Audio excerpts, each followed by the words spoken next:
নমস্কার বন্ধুরা, Champa's kitchen and blogs চ্যানেলে তোমাদের সবাইকে স্বাগত। তো আজকের আমি বানাবো নারকেল কাঁচা ছোলা দিয়ে কচু শাক। তো সেটাই তোমাদের সঙ্গে শেয়ার করব। প্রথমে আমি এই কচু শাকগুলো ভালো করে কেটে ভালো করে ধুয়ে নিয়েছি, নিয়ে কড়াইতে দিয়ে তার মধ্যে একটু নুন দিয়েছি, একটু জল দিয়েছি, দিয়ে তার মধ্যে ভেজানো কাঁচা ছোলাটা দিয়ে দিয়েছি। দিয়ে এই সমস্ত আমি ঢাকা দিয়ে ভালো করে সেদ্ধ করে নেব। বন্ধুরা, একটু সেদ্ধ হলে এটা একদম কমে অল্প হয়ে যাবে।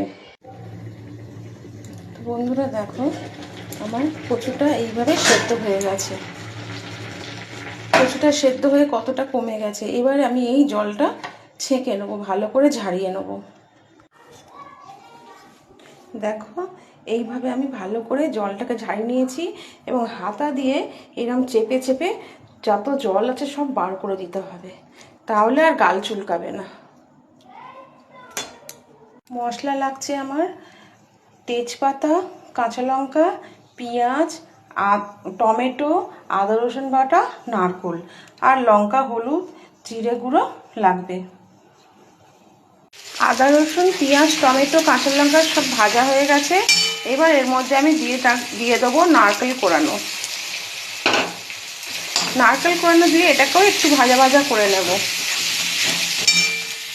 মশলা আমার ভালো করে কষানো হয়ে গেছে।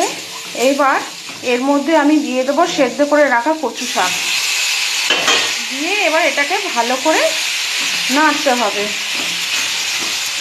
এই কচু শাকটার মধ্যে আমি আর জল দেব না। এই নাড়তে নাড়তে কচু শাকটা একদম গলে যাবে আর জল একদম শুকিয়ে যাবে। জল শুকনো হয়ে গেলে এটা আরও কমে যাবে। এটা ভালো করে নাড়বো। নাড়তে নাড়তে নাড়তে নাড়তে যখন জল শুকিয়ে যাবে তখন আমি নামিয়ে নেব। বন্ধুরা দেখো, এরকম হয়ে গেছে। এর মধ্যে আমি এবার অল্প করে একটু চিনি দেব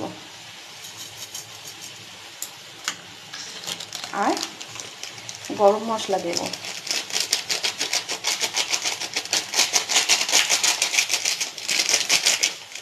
দিয়ে এটাকে আমি ভালো করে নাড়াচাড়া।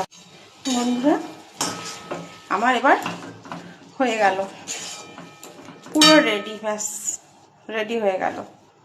আমি যেভাবে কচু শাকটা রান্না করলাম কাঁচা ছোলা আর নারকেল দিয়ে, তোমরা রান্না করে খেয়ে দেখো, খুব সুন্দর লাগে খেতে। এটা রুটি ভাত সব কিছুর সঙ্গে খেতে খুব ভালো লাগবে। যদি তোমাদের এই রান্নাটা ভালো লেগে থাকে তাহলে আমাকে লাইক, কমেন্ট, শেয়ার এবং ফলো করতে ভুলো না। নমস্কার।